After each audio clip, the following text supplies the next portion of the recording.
As you know well, most children and adolescents are involved in some sport during their primary and secondary school years. Many of the sports require significant body contact and potentially physically threatening injury that causes short or long-term negative results. Among the most common injuries are those involving the head and neck, especially the teeth.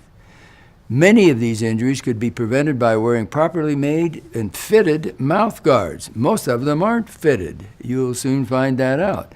Of course, parents want to protect their children from injury, but many do not know the best ways to prevent injury to the mouth and the jaws and the teeth.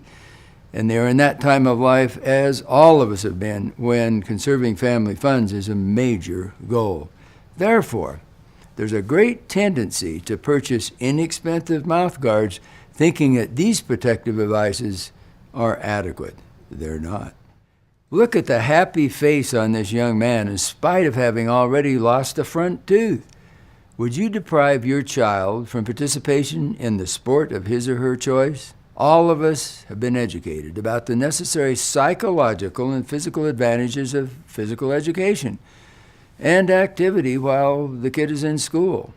However, dental experts advise us that about 80% of mouth guards are ineffective and in fact may be more dangerous than not wearing a mouth guard. Think that one over. How would you like that girl's racket to hit your face? Obviously, the possibility for injury is very high.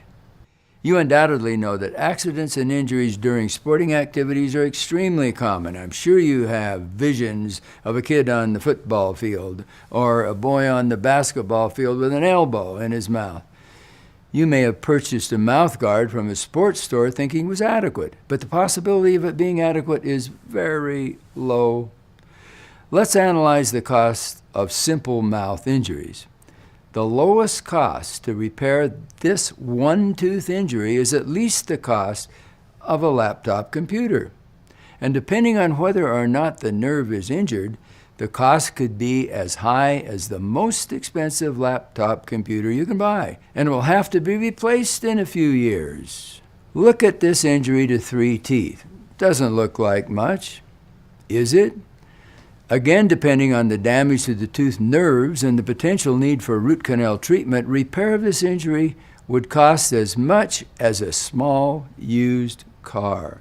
As with all oral restorative treatment, the patient will require redoing of the restoration, just like soles on your shoes or tires on your car. They wear out, and in a few years, they'll have to be done again.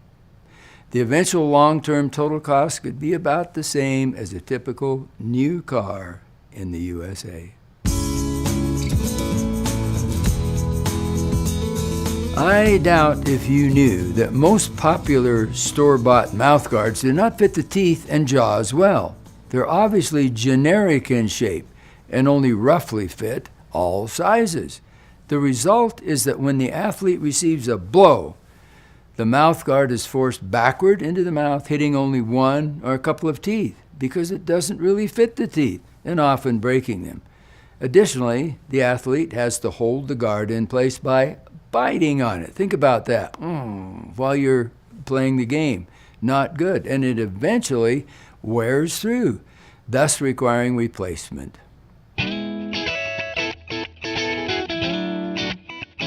You probably thought that a mouth guard was a mouth guard. You go to a sporting goods store, you buy one for a little bit of money. Some sports require a mouth guard, and most parents or young athletes just go to the sports store and just buy one thinking it's adequate. I'm sorry to tell you that store-bought mouth guards are probably not adequate, and they may even be, as I said before, dangerous. What are the different types of mouth guards and their relative effectiveness? Let's look for a moment. There are at least 4 major types of mouth guards. See if you can identify which type you have. Stock mouth guards are usually bought in a sporting goods store or a department store or any kind of store. Boil and Bite mouth guard is also bought in such stores.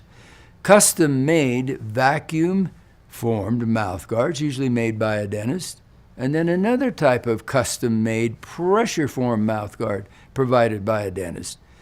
The following information I'm going to discuss will differentiate these types for you so you can tell which type the athlete in your family is using.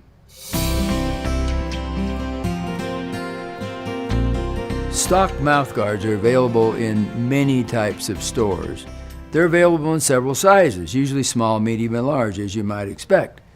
Obviously, these guards are not fit at all. They're held in place by biting, and a blow forces the guard to hit only one or two teeth, as I said before, with the entire force of the blow. They may fit on one or both dental arches, as you can see. That's a double whammy. These are the least expensive and least protective mouth guards. I'll bet you may have one. They're bulky and have no retention to teeth. And a very interesting fact, dental and medical experts recommend that these types of mouth guards should not be used.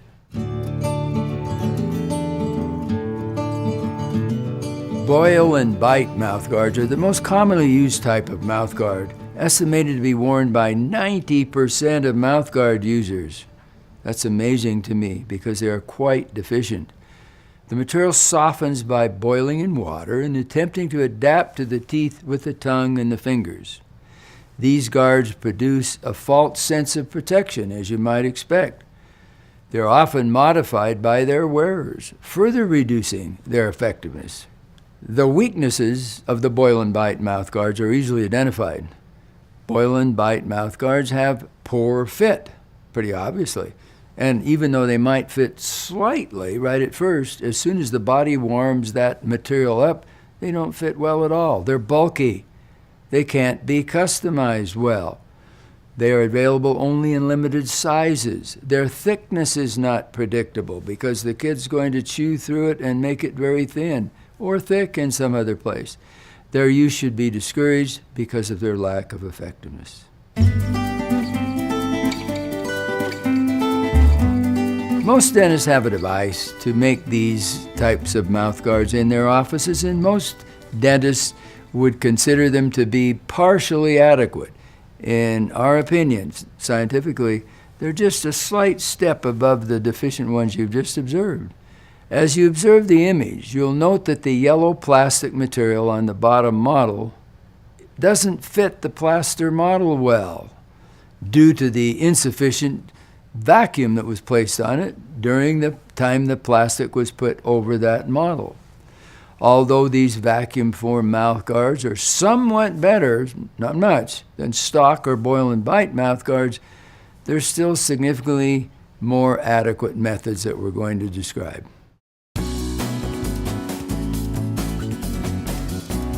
Now, the mouth guard you just saw was made by vacuum pulling a soft plastic material down over a model, a stone model.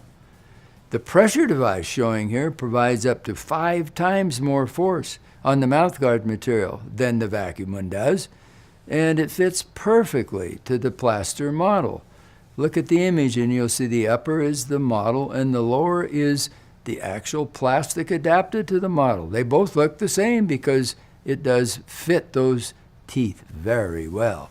Note how the yellow mouthguard material adapts to the lower plaster model almost exactly. These are either made in the dentist's office or in a dental laboratory as prescribed by the dentist. They're far better than the other types we have discussed. What have I really said to you? Let's summarize it briefly. Treatment alternatives: get the mouth guards made by a dentist, and we have emphasized the pressure-made one. What is the advantage? Your child will have fewer accidents, fewer broken teeth, broken jaws, and less chance for a concussion. The disadvantage of the lower-level mouth guard is very clear, just more accidents. The pressure-formed ones cost somewhat more, but in the long run, if your child breaks something, the cost is insignificant. The risk of the lower level mouth guards is very clear. They're inadequate. And what happens if you don't get any kind of mouth guard? You know very well. The chance of an accident is extremely high. I don't have to tell you, sports accidents happen very frequently. They're destructive and expensive. I suggest that you consult with your dentist or hygienist about custom mouth guards. Expect to pay more than for a store-bought mouth guard, but expect significantly better protection for the athlete.